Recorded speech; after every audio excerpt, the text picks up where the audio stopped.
Hello and welcome to Almost 30 Podcast. Hello, my friends. Let me tell you about Almost 30. It started as a conversation. I wonder if our listeners can repeat this back to us. It started as a conversation about our transition from our 20s to our 30s. And we realized it was so much more than that. Shut up, you don't know. Do I do that game to Justin all the time? He'll be talking, I'm like, and we realized it's so much more than that. And then what? It's about freedom and truth. No, it was just the whole point of me saying this is that welcome to the show. If you're new, we're over 30. We're over the hill. But we started this when we were almost 30, and we felt like we wanted to have conversations that were approachable and raw and authentic about health, wellness, spirituality, entrepreneurship every once in a while. And we are so glad you're here, especially if you're new. Maybe you're one of our lovely guests community. Welcome to the show. My name is Krista. And I'm Lindsay. Have you guys ever felt like you've left your body? Yes. In a situation? I had to just come back. I think it's funny how you were just explaining before this, how you all of a sudden catch a glimpse of what you're doing and you realize how stupid it is. You know when you catch yourself having unconscious conversations? Yes. Like we were just talking about something. Lindsay's like, do you like that? And I was like, yeah, blah, blah, blah, blah, blah. And then I was like, dude, shut up. This doesn't matter. I just started laughing because I'm like, what are we talking about? What are we talking about?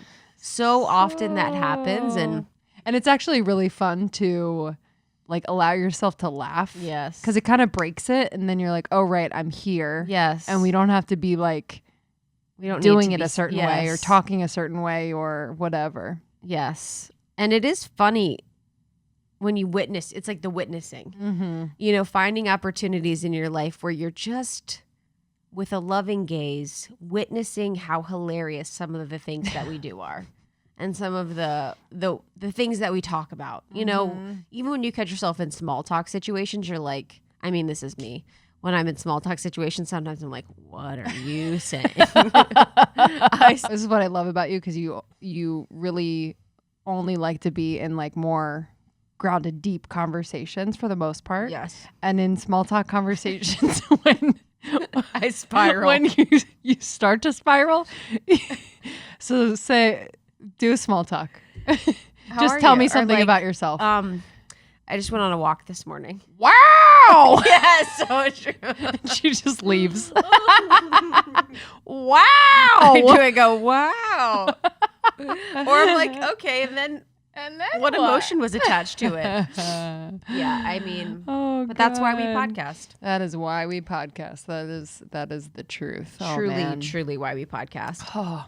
So in this conversation, we had Danette May, who we've been like emailing with for quite some time. She has many mutual friends of ours, which has been so great. I was just living vicariously through her Colorado life. And it was great because we got to talk about her new book that she has coming out. It is out right now. It just got released a few days ago. And then we got to talk about cacao, and we got to talk a lot about her story from being someone that was broke, recently divorced, had lost her son, didn't really know where life was going to go, to someone that's super successful with multiple businesses and living with purpose, and really a life that she's able to create every day. Yeah. Yeah. I think it's really important. It's not in every interview that we ask people to kind of like tell us their whole story, but I feel like with something like this, when our listeners are able to kind of like, feel into those really dark moments of rock bottom and how she was able to, in the little moments, kind of pull herself out. So I really loved that she took time to kind of track that for us. And then I really liked what she does with her husband. She was kind of like, she was detailing that they have weekly sit downs where they express to each other what the other did really well, what they can do better, how asking them how I can support you. And if I were to do 1 to 2 things to make you feel really good, what would those 2 things be? And I just thought that was, it sounds kind of like, oh, we have an appointment every week and we ask each other these questions. But I think that when you're in a relationship and there's so much going on, you have families and businesses and all these things, like it's important to have that really structured check-in. to look forward to sit down to be accountable to. And it's just really good information because you can kind of be losing it as you're like doing all the other things on your to-do list. I think for the thinking of ways to be supported, I was talking to Dr. Sheila a little bit ago, and she was talking about, potentially having a time where you offer to your partner, like, what is one thing that I can do for you, just being in complete service of you. And it's weird because as a woman, you're kind of like, or this is just from my experience, I have like a little bit of a resistance to that. Being like, oh, in service to you. It's like almost like a weird program that's kind of running. Yeah. And so it's been actually beautiful because now that Danette's kind of brought this to the forefront too, is I'm going to try and find that. It's like the softness of service. And with our partners, we feel like we're serving them all the time in a weird way, but we're really not. Sometimes you're just like roommates, or you're cohabitating, or you're co-parenting. You're just in the process. So to pull up and be like, I love this person, how can I serve this person, is really powerful. And for me, I actually don't, I have to step back and probably think about it tonight. What would it be helpful, or how would I like to be served? How would I like my husband, Justin, to show up for me if I said, I'd love for you to serve me in this way? I mean, I think he'd ask for a back scratch, literally. Well, what would you ask for? Exactly. I actually don't know. I need to think. Yeah, Danette was saying that she, once a month, a 24-hour period where her husband just is in complete reverence to her. So whether doing things for her or affirming her or creating experiences for her. And I asked her, I was like, so when's his day where you do the things for him? And she said, actually, like, he gets so much out of it. Like, we don't realize that when we allow our partners, especially like the masculine, to serve us and be of service to us, that they get so much out of it. So I thought that was really beautiful. But yeah, I would have to think about it. Yeah. What about you? Too. I feel like with Sean, he is so work focused, and that's like one thing I really love about him, and that like is attractive to me. But also I think that I'm realizing that a love language that is kind of like rising in the ranks is that quality time. And so, I think for me, it would be like on a weekly basis where we have like a really solid period of time where we are just kind of like fully immersed in one another. But yeah, I have to think about that. But what I was going to say before is that you saying that we like serve our partners like kind of naturally all the time. We kind of feel that way. And like, I had a realization in like just, newly living with Sean where I feel like I'm serving him all the time, but it's not necessarily like in the way that he's either able to receive it or really wants to receive it. So I can like make us dinner and I can like whatever, but and it kind of comes back to love languages where I'm like, oh, like what is really important to Sean? Like, what is his love language? Have I been like nurturing that, or is it just what I'm comfortable with giving? So yes. It's a good thing to come I back even to. remember when I was little, it's like my mom would be like, I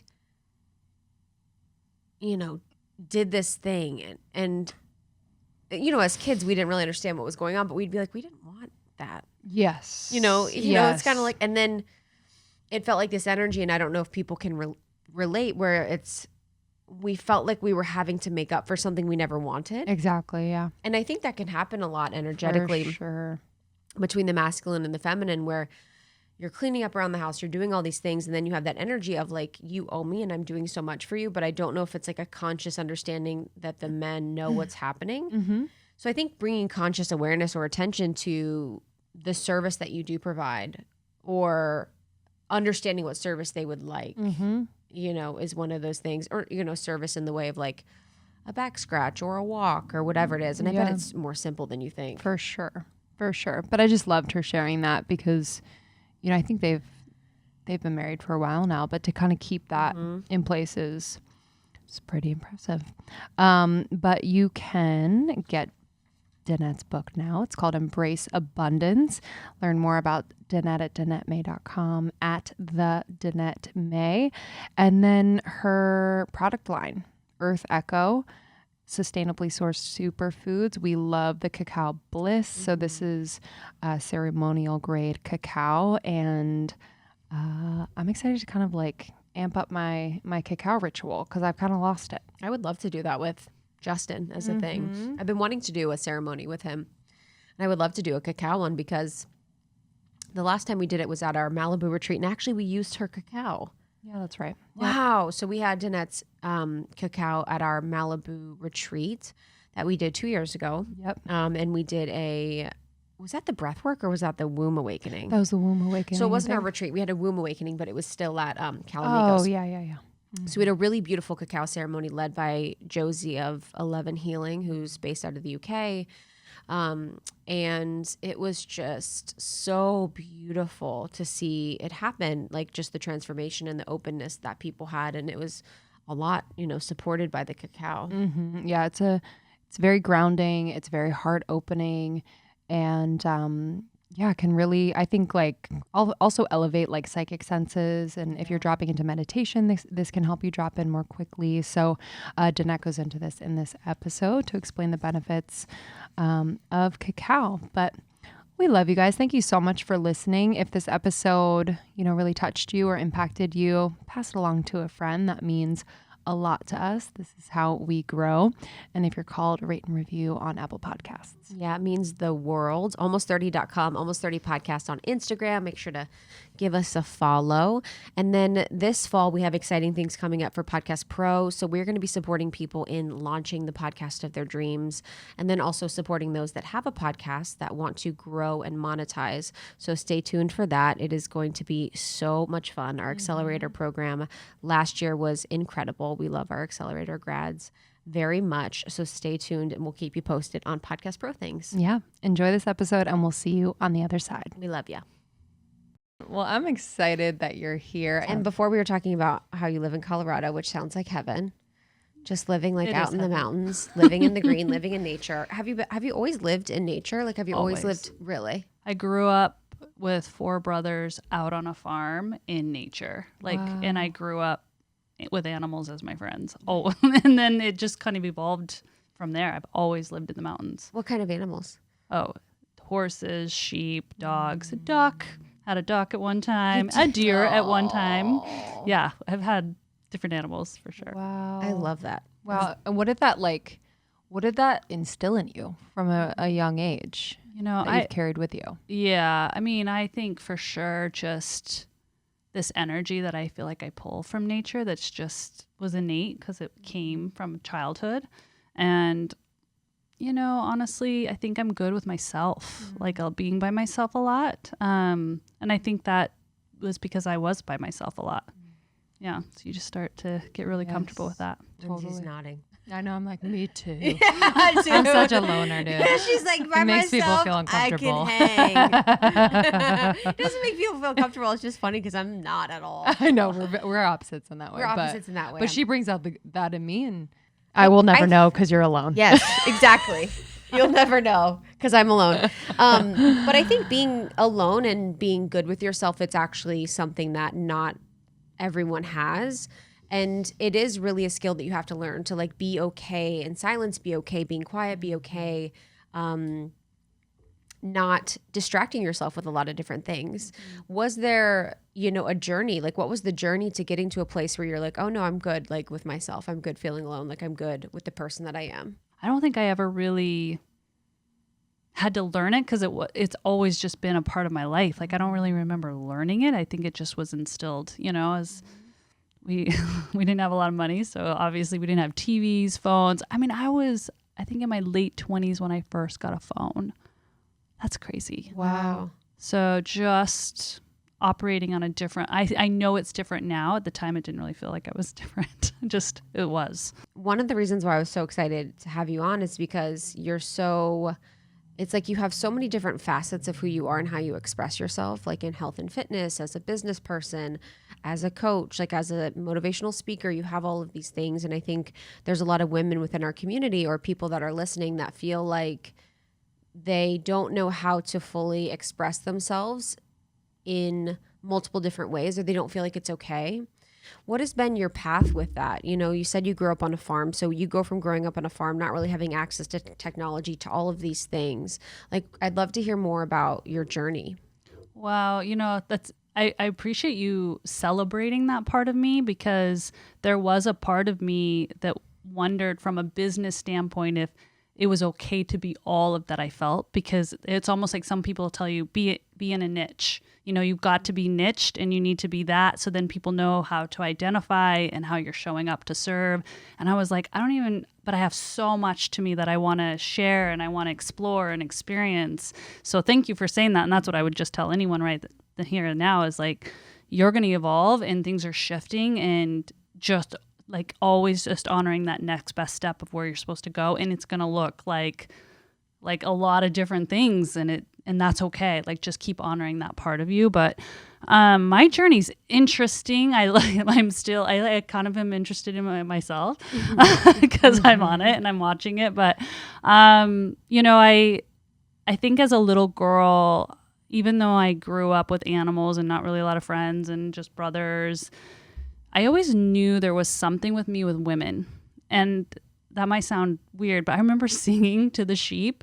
I would like go out and sing to them, but I would always feel this thing of like I was singing to women. So bizarre, but it's the truth. Oh, I love that. And as I got older, you know, and I got married really young, I had this child really young, and then I was pregnant with my second child, and that's the one that passed away. I was already engrossed down this path that did not feel in alignment with my soul at all, but I was walking this path because it was the path that kind of was brought up within me, that you get married young, you have children young, you could be a good wife, you be a good mom, and that is your purpose. And even though that is part of my purpose, I felt so much rumblings of even more. And, you know, that's the passing of my son was really the first moment of me waking up and going, I'm going to start just being me, because I feel really crappy about my life right now. So I'm going to just start being me. And that was the start. And that's what led me through a really difficult divorce. It led me to financial ruin. And then it really catapulted me into what people would call rock bottom or whatever. And that's when I was like, well, I've disappointed my family. I've disappointed so many people in my life. I'm like, I'm just going to try to do what feels good for me. And that was really the start of it. And that's when I started to really listen to what other people have done that had gone through hard things. What were the steps they took? And that I really took them on as mentors and started implementing those tools, and the rest just started catapulting into these businesses, these business connections. You met Craig. That's literally, I started doing meditations, and then I started calling in business partners, and people look and go, "Oh, this is quite miraculous." It is miraculous. And I used a lot of energy that people don't talk about a lot, especially in my business circles. They talk about funnels and very business practical things, but I did a lot energetically to be lined up with certain people that know those things that I didn't know. So, yeah, I want to circle back to that because I find that feels very unique to me, just kind of like circumventing the typical ways in which we're going to build a business. But I do want to just touch on, I mean, yes, everything you said feels like the ultimate rock bottom. And what kept you together? You know, I feel like there has to be something just kind of like pulling you forward, whether, you know, it's faith or hope or like what was that like inner understanding that like you could take another step forward or wake up the next day? Yeah, you know, even in the passing of my son, like in that moment, I literally felt angels. And I'll not tear up, but that's my truth. And I know people lose children and go through really hard times, and they don't necessarily feel that. And it doesn't mean anything's wrong with them or that they're less special. It just, I've always known there's these forces of good, even in the hard and even in the suck. And I think that force of good, you know, I even felt energy of like Napoleon Hill. I would read quotes from Napoleon Hill and I would feel like presence. And you know, whether I made that up or not doesn't matter, because ultimately it was what drove me forward. And I do feel like there are angels and there's unseen forces, and we can call it God, whatever you want to call it. But I've always kind of known that they're there. And yeah, I'm in the suck, but I'm not alone. And there must be a reason for it. Yeah, that's huge. I think that's what I always think about with angels and aliens and God, and so much of that. It's like, what is the harm? I think with religion, it can get funky. So that's outside of my version or relationship with God. So religion kind of brings in the parts that can bring negative. But for me, like, my relationship to God only brings beautiful things. So if God doesn't exist, then it's given me hope. It's given me purpose. It's helped me be a better person, a better citizen, like all of these things. And I think that's what's beautiful about like belief in spirituality, belief in angels, belief in all these things. It's like, it only brings like peace, and it only brings calm. And there is like an undeniable force that you can feel. That's like, whoa, there is something else here. There's something else going on. And my hope, in life is for everyone to experience or feel something that is supernatural and mystical and fantastical, so they can sort of believe and see that there is things on the other side, and there is these like mystical, beautiful forces. When with faith and with, belief in angels and belief in God, besides the passing of your son, like what other situations did you feel like you felt the presence of something bigger? I feel it every day. I mean, I call upon these forces when I have a big dream in my heart now. Like, it maybe my life doesn't look like chaos, but it doesn't mean I'm still not that little girl that's like, oh, I have this like idea of what I want to like bring an offering to the world, and it feels really juicy and it feels really hard and it feels like I don't know, have all the right pieces, and I'll ask, like, can you guide me? Can you connect me? Can you be those missing link pieces for me? And I see that happening all the time. And I think that's the beautiful gift right now, is that knowing that we actually can access this stuff and we can ask. And a lot of times we just forget to ask. And even myself, just asking. Yeah. Yeah, I actually do too.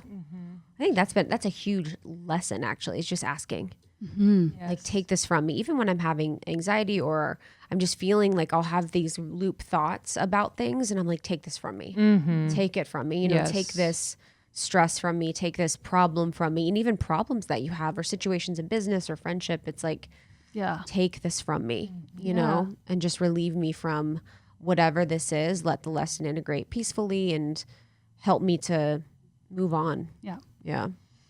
I feel like there have been times where like it's a period of, whether it's a few days, a week or whatever, where, and this doesn't happen as often, but like I don't pray or I don't like call on my guides before we sit down to do an interview.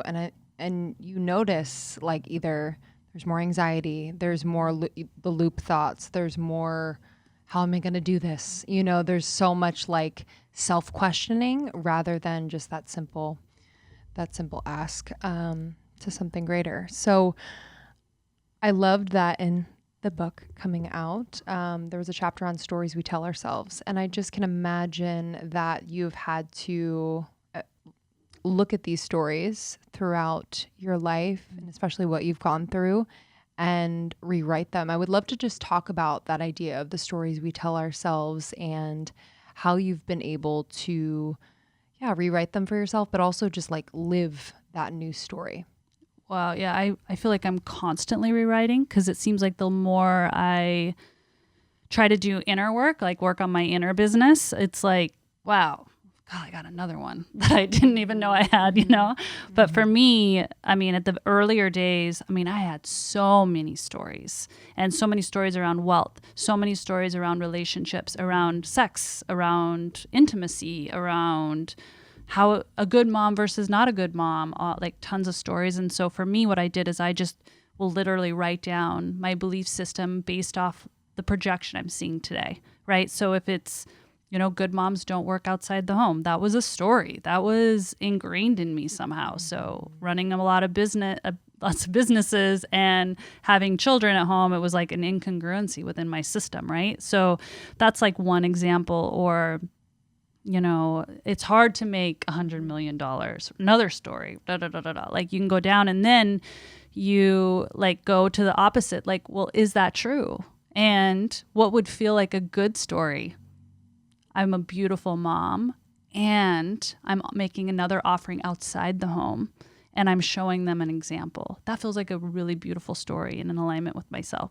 Or actually, you can call upon extra powers and help, and $100 million is no different than 10 million. You know, you can read, and then I would write down those news stories that felt a little juicy, but also not necessarily a lie, like, because the other one's not necessarily a truth either. So what felt incongruence? And so I would write them down. And I do this quite a lot. Like, I'm checking in all the time. Like, okay, this is the story. This has to be the story because this is what I keep jumping into or pushing into, and then writing a new one, and then I'll repeat it. So then I don't just write it. I will actually, so I go on, it's non-negotiable. I go out for nature hikes every day, most times, multiple times. And I will repeat those statements as I'm walking, moving my body out in nature. And I feel like that's so simple, but it's been really profound in my life. What do you feel like's happening there? In nature? Yeah, like when you're in nature, moving, saying those things. You're good. You know, for me, if I'm really feeling it, I feel like every tree is an ancestor. So they are taking my words. I'm infusing my energy and the energy of the connection with every tree. And for me, that's trees. Like, and I know that it's every stone. I know that on a very conscious level, but for me, I can feel it with the trees. So I sense that there's a connection and a collaboration. And sometimes even when I'm walking, I'm like, I can feel them all behind me, like marching with me. And they're like, yes, yes, every time I'm saying it. I feel like trees too just want to be recognized. Yeah, You know, you feel it too. Yeah, I feel like they just want you to say like, hi, you know, I love hugging them. Yes. Yes. That's So life. good. That's like such beautiful parts of life that you miss out on when you're younger, that you enjoy when you're older, is nature, you know, like admiring nature. Like Lindsay and I went on a walk this morning and we're like looking at every plant, watching the turtles, like looking at the dew on these like blades of grass. That's nice. There's you guys so have that much friendship. Oh yeah. There's so much beauty in life outside of our phones and outside of the things that we think life is all about. And I really do think that that's a beautiful meditation too, to sort of move your body while you're saying these things. And I think there's something there where oftentimes we have the affirmations, or we'll be doing the subconscious reprogramming. And there's almost like the final layer of like the integration in the body and in the body cells that needs to happen of stuff like that. And I think that's powerful for our listeners to think about, you know, when you're doing some of that rewriting of the stories in your mind. Maybe it's movement, maybe it's dance, maybe it's swimming, whatever it is, but it might be nice to sort of have the body involved. Yeah, the moving of the cells, the oxygen through the cells. I sense there's a correlation as well. For sure. 100%. You mentioned the money stories, and I'm just curious, you know, and you mentioned that at one point you didn't have any money and had a family and just hit that rock bottom. How did you even begin to like rebuild that and trust that what you have to offer the world and the service that you provide? I don't mean service, but like the thing, I mean like in service to people, because I feel like you are just beautifully serving your community. Like, how did you kind of equate that to like, okay, I can make money and provide for my family by doing this? Yeah, you know, because like I said, I had $47 at one point, being a single mom with 2 kids, and sold all the furniture. Like I've Were you working? Oh, I was a trainer. Wow. Okay. So I mean, I had my clients, Yeah. but I was also supporting these kids, and you know, I was living off ramen. I was living off like very limited stuff, borrowing Wi-Fi from the walls and the neighbors' Wi-Fi, like tinfoil for the antenna for the kids as 2 stations to watch like the big red dog, things like that. You know, I had a lot of work to do around money, my money mindset and abundance in general. And so it started at first with reading books. I literally went to the library, didn't buy books. I went to the library and checked out books. And I think it's going to evade me right now. there's like these books. I mean, there's a lot of them, right? You can do Waddle Wallace. Like I remember Napoleon Hill was a big deal for me. I don't know why, but I read everything of Napoleon Hill's. What are some of Napoleon Hill's books? I actually don't know. Well, Think and Grow Rich is the most infamous one, right? But he's got principles on success. He's got, I mean, you can go digging and he has so much.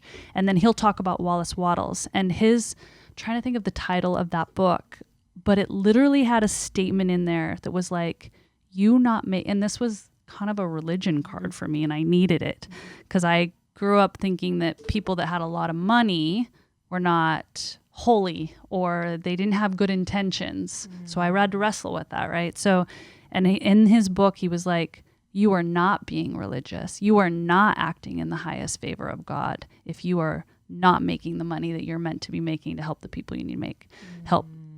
And that hit me. For some reason, it hit me, and that was like a click for me. But I read a lot of books. I listened to a lot of conferences. And when I read the books, a lot of times they had assignments inside the books, like write this down, do this. I did all the assignments. Wow. And I think that's another key because there's assignments in a lot of books, but people don't really do them. They read the book. They're like, that was good. That felt kind of good. But they don't really go deeper and do the work. And I think that made a difference. And it was over time of really using affirmations, really writing my old beliefs and writing new beliefs and trying to feel into who am I going to be if I have a lot of money? Am I really going to change? Are these old stories true? And I think over time, that's when it starts to click. But I do know that it took the mindset before it ever was going to kick off, right? I mean, it wasn't like the business has grown just because of our funnels and because of our email list and because of our strategy. I know it was energy for sure too. Yeah, you talked about that earlier. What are your energetic rituals for supporting the business? You know, for people listening, how can they apply some of those principles of understanding energy within business, and especially if they're working in a business with a lot of men? Like, what conversation's happening there? Because a lot of times men don't really understand. Yeah, and I work with primarily men. I mean, on the high level. I mean, a lot of our employees are female, but so for me, it's one, knowing that and this is, I would say this for anyone who's in a business or starting a business, ensure it's a soul business. I mean, there's a lot of ways to make a lot of money that really have no like big impact on the world, truly. And I don't think that's really the purpose. I really don't. I really think that we're here to contribute something, leave it a little better than we left it, to fulfill our own cup of what feels good. And money's just in and out. Like, that's not the purpose. And so really having a deeper purpose, I think that's first. And that's energy just in itself. Doing right by what you're bringing out into the world. That's number one. And then number two, like I said, I literally call upon outer powers. And when I say outer powers, I would say that those powers are even me. I mean, I don't know if I can speak all this language, but I don't fully know. But it's like, I feel like if we believe in oneness, then the things that I think are outside of me that are really great are actually me. And so really calling upon that extra help every single day. Are these rituals built within your business on the everyday, like with your team? Like, what does that look like? Okay, so with team, so these are personal, and Craig and I, my business partner, we will set intentions for like every week. So, and I think intention's everything. So setting an intention, why are we doing this? A lot of times I'll decide to do something in business and I question like, what's the why behind this? Is it because it sounds great or it's like the new shiny thing, or is there a deeper why? So checking in always with that why. Is that a soul call, or is this just an ego call, or is this just a call because you think everyone else thinks you should do this, or it's the good idea? So checking in always on these decisions. And at the early days, that was someone coming to me and being like, you could make so much money if you send this email. And I would check in and I'd be like, actually, I don't really want my followers to consume that product. Danette, I think you can kind of reword it in your brain. It's going to make you a lot of money. You guys need to start getting your legs off the ground. And I always held true to it. And I think in the end that I was playing a longer game. And I just never sent anything in email that wasn't in resonance, even if it would make a lot of money. And so that's how it started. And now it's today. So with the team today, because we are all virtual, so we do a weekly meditation together, because some of them, everybody's on different scales of whether they love it or not. But, we do it as a team. And I think regardless of whether they love it or even believe in it, they're feeling it. So they're there. And so we do that, and then we do dream mapping. Have you heard of dream mapping? It was so fun to do. We could even do it at the end of this if you want. But it's literally as if I was sitting down with you guys 6 months or a year from now, as if like we were here and we were looking back from 6 months to a year now, and we're talking as if all the things happened that we're so, have you done this before? Excited about. So I'd be like, oh my gosh, Lindsay, you have this new show. I don't even know what your goals are, but I'd be like, you have this new show. It's amazing. And all these people are watching, and you're able to say all the things you want to say, and you're creating a movement all around the world and opening them up to these new ideas. I cannot believe this happened, and all the right connections happened, and you were connected. And so we bang off each other all the dreams that are in our hearts as if they happen, and we get excited and our eyes get big, and we're each sharing, and we do that as a team. And it creates like it's happened, and it creates this energy within the team and within yourself. Wow. That feeling in the body, I think, is so powerful to be able to almost feel the emotion that you're genuinely excited, or you are brought to tears, or you're able to just vibrate at that. With that, so I would write it down. I just want to get specific for people. So I would write it down and then give it to you, and you would be like, and you would read it to me as if it happened. Yeah, or you would say it to me. Okay. You'd be like, Danette, I can't believe this. This was just an idea 6 months ago, but this happened, this happened, this happened, this happened. Wow. Okay. Yeah, and you do could with say the it team. too. Yeah. So you guys meditate, you do dream mapping. Is there anything else that you do that's Really super cool. Well, tactically, we're on Slack, so we have what we call a daily scrum. So everyone gets to write 1 to 3 things that are going to get accomplished that day and or week. So everyone can see and hold each other accountable to these action plans that are going to move the needle forward. And it's not like you can be like, well, it didn't happen, or everyone can see. So that's a very tactical, practical thing, but we do that as well. I think that's intention too. Yeah. Having just the intention of what you're doing. And I was thinking about in a little bit earlier when you were talking about practices that you've done, and I was thinking about how just writing down and getting clear on the intention for the day helps me to just stay focused with everything. What are some practices you do as like a business owner, as a mom? You're married, you have friends. Like, how do you manage all parts of your life, and what are some of your non-negotiable self-care or just life strategies that you use? Yeah, I have actually some non-negotiables, and they have shifted a little bit, but there are some that have stayed the same. And one is absolutely nature time. So I don't care if it's snowing, I don't care if it's raining. I'm always out in nature. And I think that's because it reminds me of my breath. It reminds me of I'm connected to something bigger than myself. And it gets me out of my head and into the spirit realm in my mind. So non-negotiable is nature time. Another non-negotiable for me is something green that came from the earth every day. So I try not to give too many rules around nutrition for me. And this is what I'm trying to teach other people is like, just do something that came from Mother Earth only. Like it can be a concoction of different greens, but there has to be something green and dark in there. So I do that every day, no matter if I'm traveling or whatnot. So that's just an easy non-negotiable. And the other one is gratitude. I mean, this isn't something that I obviously came up with because all the greats of the greats have talked about this, and it's just something that we can do. And I think a lot of times people do it and then they forget, and then they do it and forget. But the greats of the greats didn't forget. Like they did gratitudes every single day, and ideally in the morning, like really filling myself up before the kids. Like in the early days when my youngest were younger, they would get up like as soon as they could smell you awake. Like it was like 5:30 in the morning. Like, no. So I'd literally get up 4:30, 5 a.m. because I really wanted that sacred time. And so I do soul writing in the morning. And I honestly, like part of that is just pouring out gratitude. And there's always something to be grateful for. And honestly, it's just what you focus on expands. So simple stuff, but it's really what's working for me. I didn't know if I could do it, but I did it because it's so easy and it's so good. But I had daily harvest every single day last week. And I just have to I have to shout out the time that I am saving. Literally, it takes me minutes to prepare any meal from Daily Harvest, whether it's a smoothie or a flatbread or a harvest bowl. And so I am getting all of that time, all of that energy to do things that I need to do, but I'm also nourishing my body with amazing plant-based meals that are super, super delicious and that I can store in my freezer so things don't go bad. So if you're not familiar with Daily Harvest, they deliver the most delicious harvest bowls, flatbreads, smoothies, and so much more, even ice cream, all built on organic fruits and vegetables, and it's shipped right to your door. As I said, takes minutes to prepare. They never use preservatives, added sugar, or artificial anything.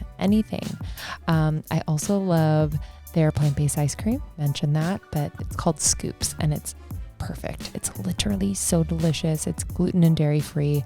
I think you're going to be obsessed with it. I also love their flatbread. So I'm having a flatbread basically every day for lunch. And the crust is made from vegetables. I love the kabocha squash and sage flatbread. I just had that today. And then their harvest bowls. Yeah, cannot go wrong. The cauliflower pesto is my fave. So if you're looking to save time, but also eat healthy, try Daily Harvest. Try Daily Harvest right now. Do yourself a favor. Go to dailyharvest.com and enter the code almost30. You'll get $25 off your first box. That's dailyharvest.com. Use the code almost30 for $25 off your first box. Okay, my number one hack lately to feeling really, really good is having a packet of Element every single day. So Element is a super tasty electrolyte drink mix. I just pour it in about 20 to 24 ounces of water, and it's delicious. And it has 0 sugar. So a lot of electrolyte drink mixes have a ton of sugar, and we don't need more sugar. It's also gluten-free. It has all natural ingredients, and it's science-backed. If you go to drinklmnt.com/almost30, you'll see they have an extensive page on the science behind Element, and just the benefits of having electrolytes. I've noticed that my energy has increased. I can think more clearly, and I just feel so much better. Like, hydration is so underrated, and I didn't realize that I was severely dehydrated most of the time. The flavors are just incredible. My favorite is the watermelon salt, but they also have citrus salt, chocolate salt. They have raspberry salt. It's just delish. Again, there are no fillers, no artificial ingredients. And it also has not only sodium, but potassium and magnesium as well. So you're getting those good minerals. Give it a try. You can get a free sample pack. You just pay for shipping when you go to drinklmnt.com/almost30. That's drinkelement.com/almost30. That's drinklmnt.com/almost30. And you'll get a free sample pack. You just pay $5 for shipping. So you'll get to taste all of the flavors. That's drinkelement.com/almost30. We've had Elisa Vitti on the podcast a couple times, and these podcasts are some of our most popular because we talk about hormones, and Elisa is the expert. So she is on a mission to make sure that women have symptom-free periods and feel super every day of the month. So PMS arises. So if you're experiencing PMS symptoms like cramps and headaches and bloating and so much more, it means that there's an imbalance of estrogen and progesterone in the luteal phase. The longer the PMS goes unchecked, the greater risk for heart disease, diabetes, cancer, and dementia. Elisa is a pioneer of female biohacking, and she's a women's hormone expert, as I said, and she founded Flow Living, and I'm so excited to be partnering with Flow Living. We have been using this app and her supplements for a long time now, and super excited to share them with you. So I love the cycle syncing supplement kit. So this kit contains targeted nutrients, herbs, and superfoods specific to each phase of your cycle that you can feel your best all month long. And I've noticed such a difference. Normally, a few days before my period, I get really crampy, I get bloated. And honestly, y'all, I have not experienced these symptoms. It's kind of a miracle. And I've just noticed that overall, following her cycle syncing method, which she created, has completely changed my life. So no longer am I doing HIIT workouts the week of my period. But it's just provided so much more vitality. So this is a lifestyle, nutrition, and supplemental program and fitness program that is based on a woman's infradian rhythm for optimal health, fitness, and productivity. So you can learn more and make sure you get the cycle syncing supplement kit. I could not recommend it enough. When you go to flowliving.com, FLOliving.com, use the code almost30 for 15% off all Flow Living products or programs with the code. Check it out. So if you're someone who is experiencing PMS, you want to balance your hormones, you want to resolve more serious period conditions like PCOS, endometriosis, and fibroids, please go to flowliving.com. Use the code almost30 on all products and programs. I'm so curious, what does home mean for you? You know, like walking into your home, how do you want it to feel? Do you have an eye or a passion for design, or, you know, just creating a space that feels really, really good and comfortable, warm, inspiring? Well, I have a brand that we have been obsessed with and have filled our homes with for years now. It's Joybird. Okay, Joybird makes unbelievable customizable furniture and modern home decor, and just really lets you make your space unique and beautiful and comfortable. I just got a new couch. It's actually a sleeper couch. I got a new swivel chair, y'all. I'm living. It's truly such a nice touch. And with summer winding down, Joybird has all the modern outdoor furniture and accessories you need to make the most of your patio hangs this fall when it's still a little bit warm out. So make sure you check that out as well. I just got the Braxton sleeper sofa. I have to say, like, the craftsmanship is unparalleled. It's beautiful, it's comfortable, it's well made.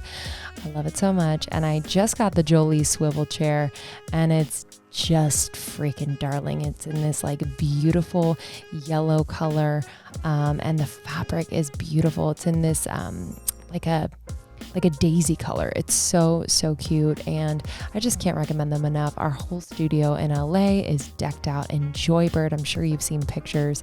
Joybird is committed to creating quality furniture and more sustainable future. So each piece is made with incredible care using responsibly sourced materials free of harmful chemicals, which I so support and appreciate. And you have 90-day returns. So they stand by their quality and craftsmanship. If everything's not up to your standards or what you hope for, you can send it back. So create a space that brings you joy with Joybird. Visit joybird.com/almost30 and get 30% off your purchase. This is a huge discount. Unheard of.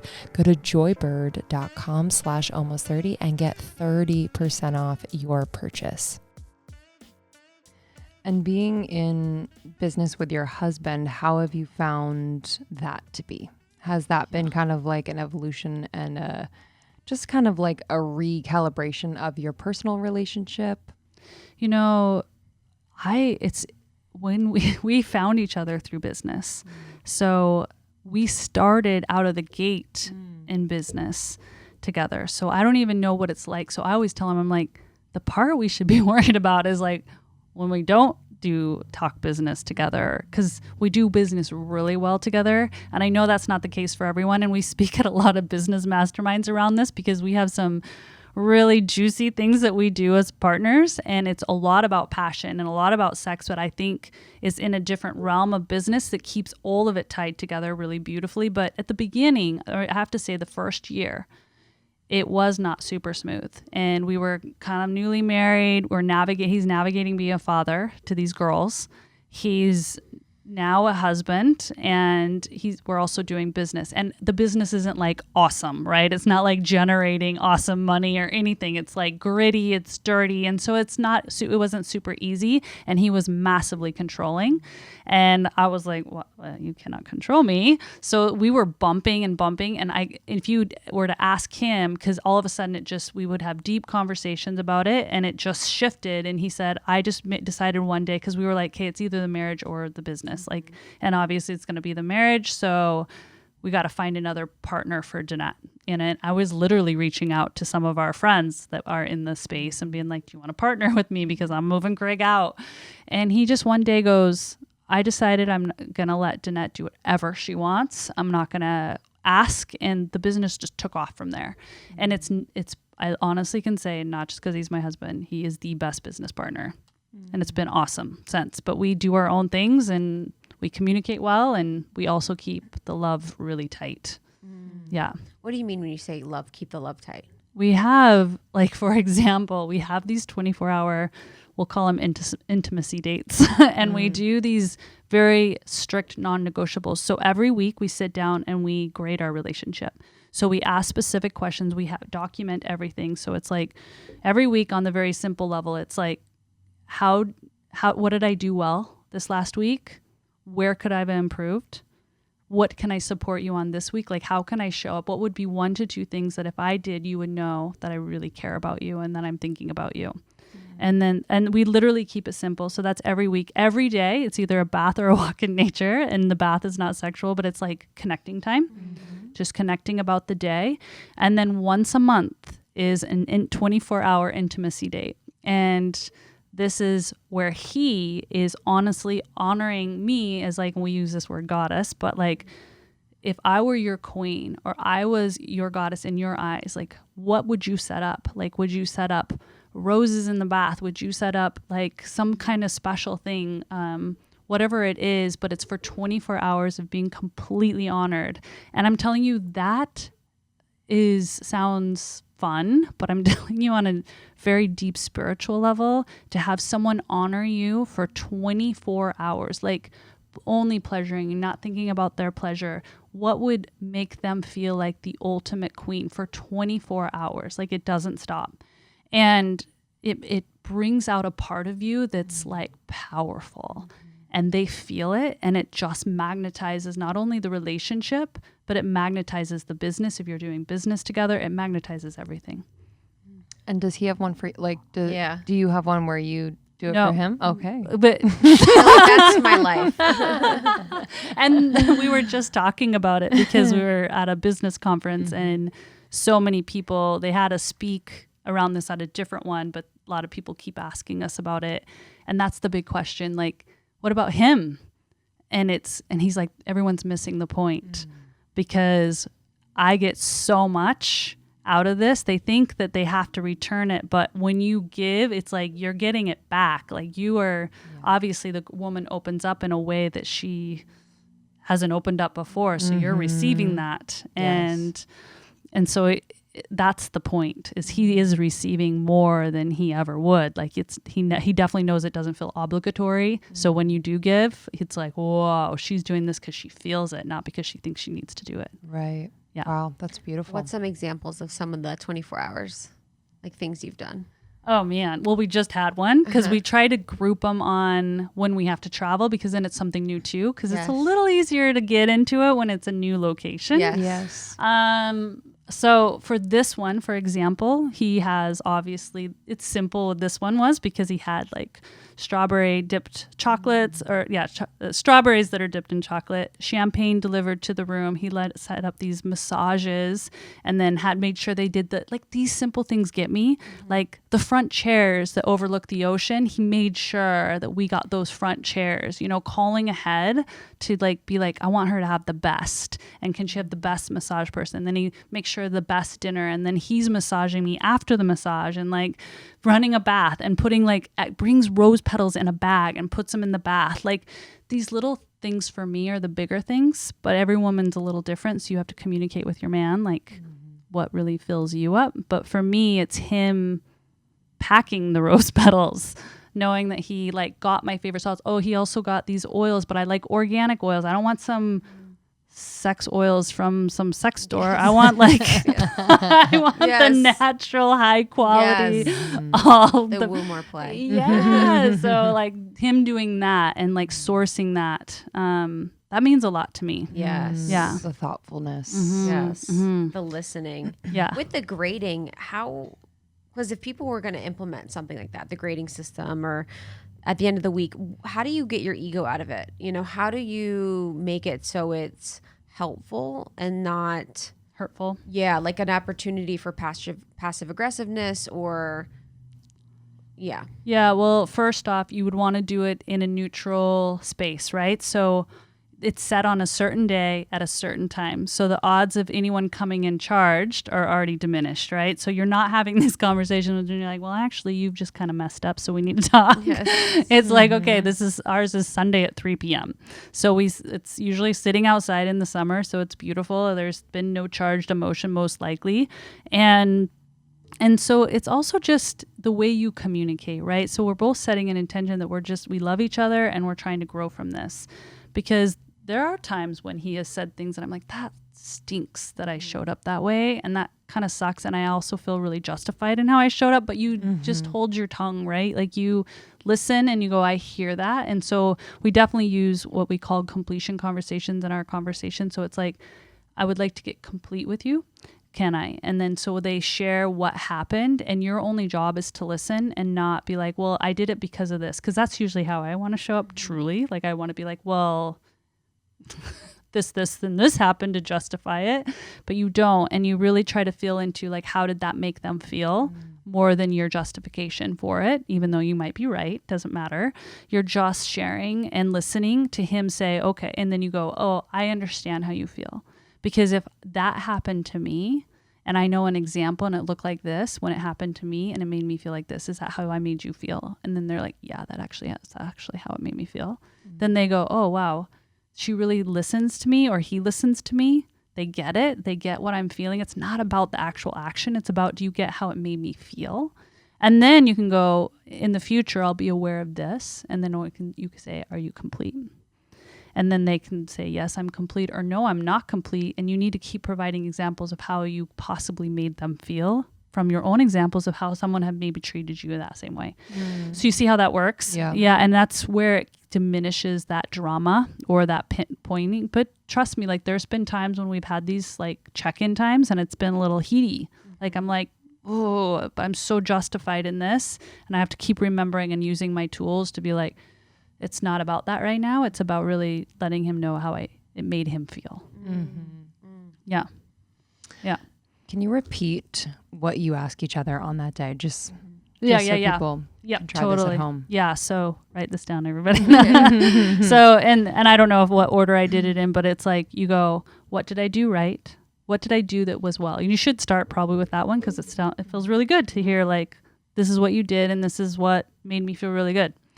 What could I have done better on? And that's also, it's not like something that I did wrong. It's like, what could I have done better on? And then how can I show up this week? What do you have on your plate this week? How can I support you? And then you go a little step further, because then it gives someone an opportunity to be like, well, I have this many podcasts, I have this meeting, I have this, and you know what? I'm also going to be starting my period, and I'm going to have all these emotions, and I just need you to give me a hug, and I need you to tell me I'm pretty, and I need you to just be like, you got this, babe, and that's it. Like, that's stuff that they're like, got it. Yeah. And they feel pretty like, yes, task them. Yes. And then you go, if I were to do one or two things to make you feel loved, what would those be? And then you can just put them in your memory bank, and then you can act on one or two of them that week, and they'll be like over the moon, right? Yeah. No. And I also think it brings us out of our heads a little bit when we're able to have these really open conversation about what's working, what's not, because, you know, especially I think in newer relationships, but I think some more seasoned relationships have this too, where like there's so much that's unsaid, and then the energy just gets a little funky, and you get to a place where you're like, how the fuck did we get here? Yeah. How did we get here? And so these like regular, almost scheduled check-ins are so important. As far as like just keeping on the relationship piece, you know, I feel like bringing money into the equation with some relationships can get a little bit funky. Was that always an open conversation with you both because the business was kind of first with your relationship, or how did you navigate that? Yeah, you know, money's never really been that big of an issue, other than he would call me out on stuff because I had money blockages. For example, how many years ago was it? It was when we weren't really doing what we're doing now, for sure, financially. And we got invited, at the time, it was the Ritz, to go to this 10-year anniversary. And everybody was staying there. And I was like, we can't afford to stay there. I'm going to book this other place and ride a stupid bike that they give us up a hill and be all sweaty to this venue. And he was like, I remember that happening. And I was like, well, at least we get free cookies. And he was like, I think you need to check your money story. Like you're justifying us booking here because we get a free cookie, like to save $100 a night. Like, and that might've been justified if we really needed to save $100, but it was more in my head. And then when we moved into our new home, I literally bought the plastic $10 garbage cans. And he was like, for the rooms. And he was like, what makes you think you can't have a metal one with a lid on top? He's like, you really got to work with your money story, you know, like little things like that. So we would bump into things like that, but it was always really, I always felt like he was right. And it wasn't hurtful. It was just like, yeah, dang, I think I'm there, but then I'm not. Like little things like that. Yeah. Yeah. I remember getting older with furniture and just being like, oh, I have to go to IKEA, or I have to go to wherever the place was. It has to be like a couch that's, you know, like I think our first couch we got in Venice was like on Craigslist. It was like $300. And I was like, oh, this is what you do, which is totally fine. But then I realized, I'm like, oh, I can, like, as you get older, you want pieces that last longer and you want to invest in your space more. And so it was kind of like the permission to be like, oh, I can invest and feel really good where I live. Like, it doesn't need to be furniture that I don't really care about or I don't really love. It just kind of needs to be there, all of that sort of thing. And I think the money story things are really, you know, huge. And in your book, you talk a lot about, you know, the river of abundance and feeling into that. Can you tell us a little bit more about it? Yeah, the river of abundance. So I equated it in the book, and I still feel this, like, because I grew up rafting. That was like our Disney World. Like, we never went to Disney World. We never went anywhere that required money. You know, so we went river rafting. Very Colorado. Yeah, and I grew up in Idaho, but river rafting down the Idaho. river of no return. Yeah. And so, like, anytime, like, I literally, even during the times when we were growing this business, or just me growing into the human I am, because it's not really about the business, it's really me growing into my potential. I would sit by rivers and just like put my dreams out through, like, I'd pluck a flower and throw it in the river and just watch it go down. And I'm always thinking about, where can I get into the greatest flow of letting the dreams come and everything flow? Like, I'm meant to be wealthy. Like, my greatest way I can show up, I know, because I have these big dreams, I've got to have some resources to do it. So the river is really this reminder that anytime you have a negative thought, you're swimming upstream, which is very difficult in a river if anyone's ever tried to swim upstream. Even the lazy river is very difficult to swim upstream. So watching your negative thoughts, because that's as soon as you're swimming upstream. So always checking in. Are you talking about being tired? Are you talking about being busy? Are you talking about having lack? Are you talking about people? Are you anything that's in a negative spin is swimming upstream. So you're always wanting to be like that flower or that stick and float.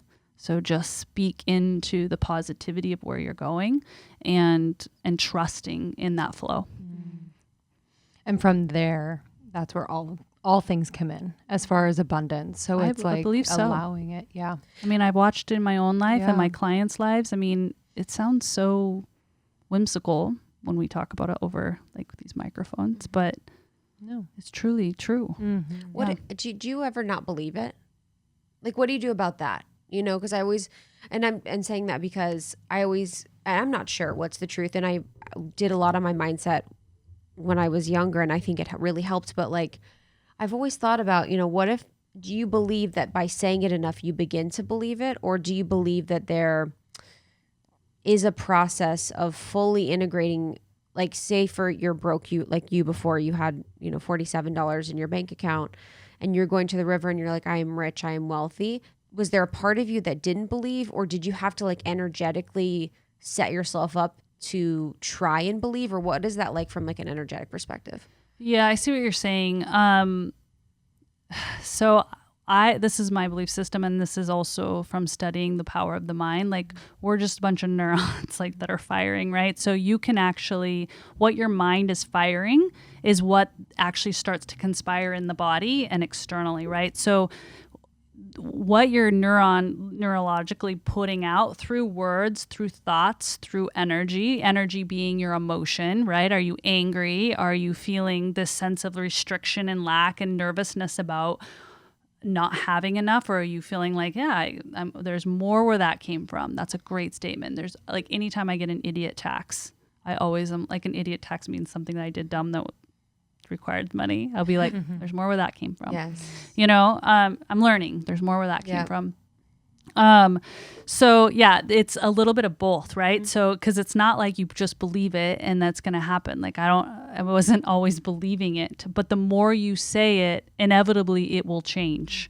Your system will grab a hold of it and it will shift within your system. So you got to keep up with it. It's like anyone who's like, I don't like journaling. It doesn't work for me.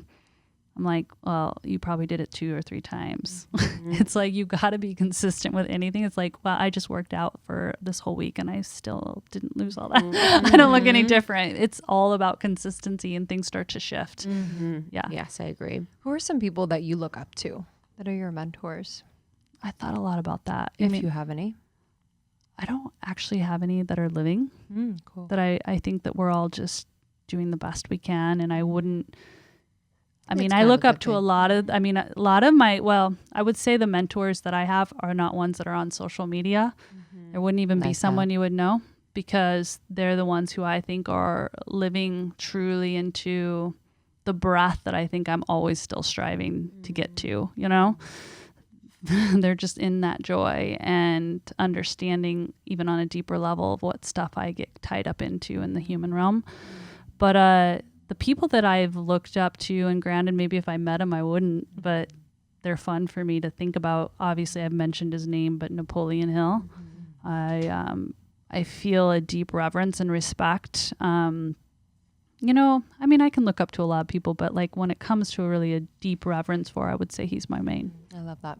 Yeah. I love that. Yeah, I think it changes too, like whatever season you're in. Yes. Yeah. You can be like, oh, I'm really into this person right now, or I'm really inspired by this person. And so it's hard sometimes to have someone that's like your everlasting Totally. Because person. you start to learn more and more too. You're like, yes, it's like your parents. You're like, dang. 100%. I'm excited to talk about the book. I'm excited to talk about Earth Echo.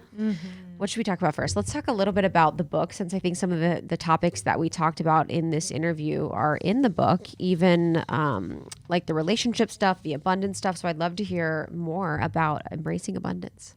Yeah.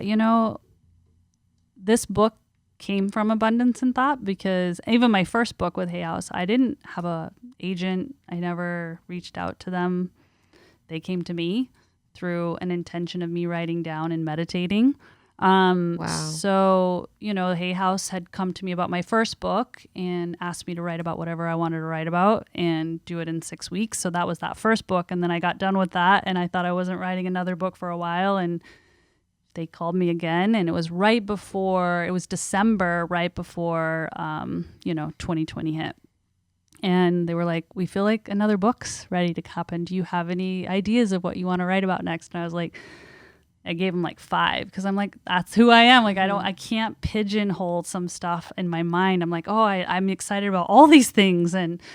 And she, who's Patty Gifted at Hay House, is just such a dear soul. She was like, I just feel like people really want to know how you're doing this. Like, how are you creating these abundance in your relationship and as a mom and as a businesswoman? And she's like, it's fun, because she knows more about my businesses and knows more about my life. And so she's like, I think people would really like to just know these practical things that you are doing and in a really practical way. And I was like, and I think it would be really cool. So we kind of brainstormed it. It'd be really cool if you could do it in really short stories, something that someone could just read for like 5 minutes and walk away with something that would move the needle forward in that particular area.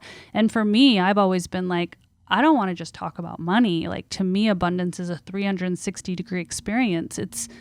Money is just one teeny aspect of abundance. And I wanted to talk about health, and I wanted to talk about relationships and fun times and the things that are abundant and that ultimately make up the greatest happiness. Like, we get to have it all.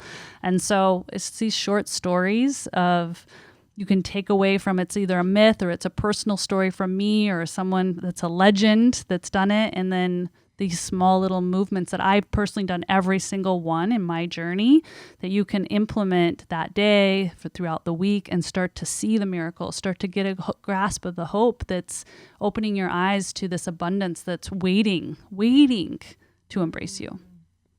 Yeah, I love that. I love the piece about, money is such a small part of abundance. Yeah, I think that is so true. Well, I'm excited. It's coming out September 14th. There we go. Yeah, So but they make can sure get you it grab your now, which is copy. even better. Perfect. Yeah. Perfect. And we've had Cacao Bliss for a long time now. And you sent it to us a couple years ago. We're going to use it for a retreat too. Yeah, a couple years ago. Remember that? So happy. Yeah, I remember. Yeah. So happy. I mean, and I feel like just before that was my first kind of foray into a cacao ceremony and doing it on your own. Our friend Peter Kelly, I think, was the first that introduced me to it. And I just have found it to be such a beautiful ritual. And I feel like now that I'm in New York, something like that is so grounding. So I would love to, just learn more about the inspiration behind starting a food company. It's not easy. We don't know personally, but we've heard many a story of just how difficult it can be, and to have such high quality and to retain like the intention and the integrity is not always easy. Yeah, it means a lot to me that you can actually understand that, because I don't know if everyone can fully understand, because there's a difference between putting food or a product out into the world and putting something that's actually cultivated organically, regenerative, thinking about not only the plants and the soil and the giving back of Mother Earth, but it's like the farmer, like all the way down, and then to the packaging, right? Like thinking about, oh man, I just put these amazing ingredients in plastic. Like, oh my gosh, like I got to think about this. Like I'm contributing to the problem versus helping, and so we've thought about a lot of that. It's actually Peter Kelly who phrased this, is Mother Earth is our CEO. And we take that on so literally that, every decision we are making is like asking her, like, is that the right one? Because just because it's a great ingredient that could help people, if it's massively consumed, are we actually creating more problem for it? So that's something that we're always checking in on.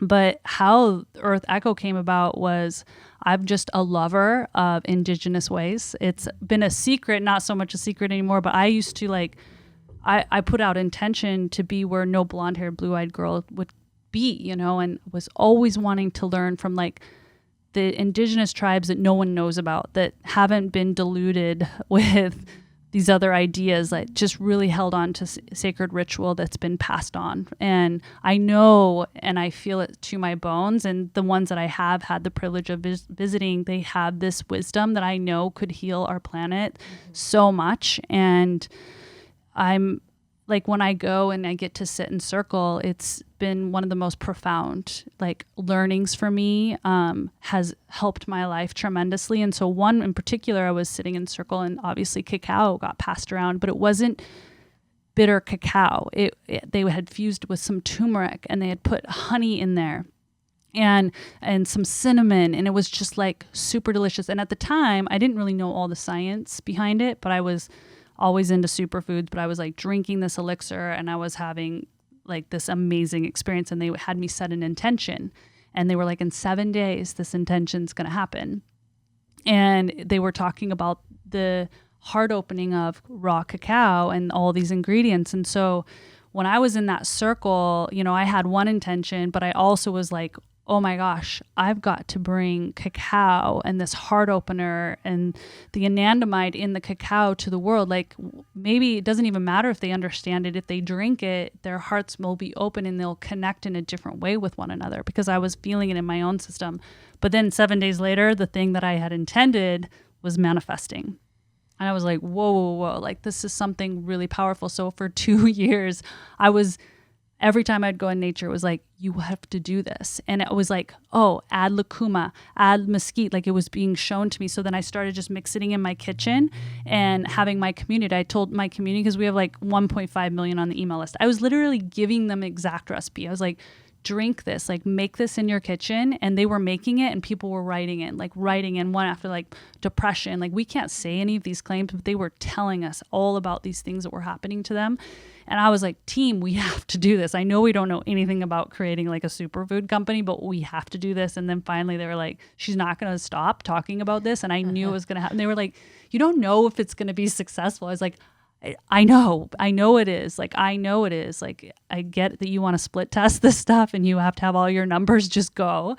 And we did. And the first launch day, it was a massive success. The numbers in like product companies, like it was extreme. And I was like, this isn't because we did something right. It was because we did what was right with what it was in our hearts, not. Mm-hmm. And so ever since then, that's been the behind the nemesis, like of really what was going on indigenously and what were those pure ingredients and certain things for remedies for different parts of the body. And so that's where all the other ingredients are coming from as well. And we have some really amazing things coming down the pipeline as well.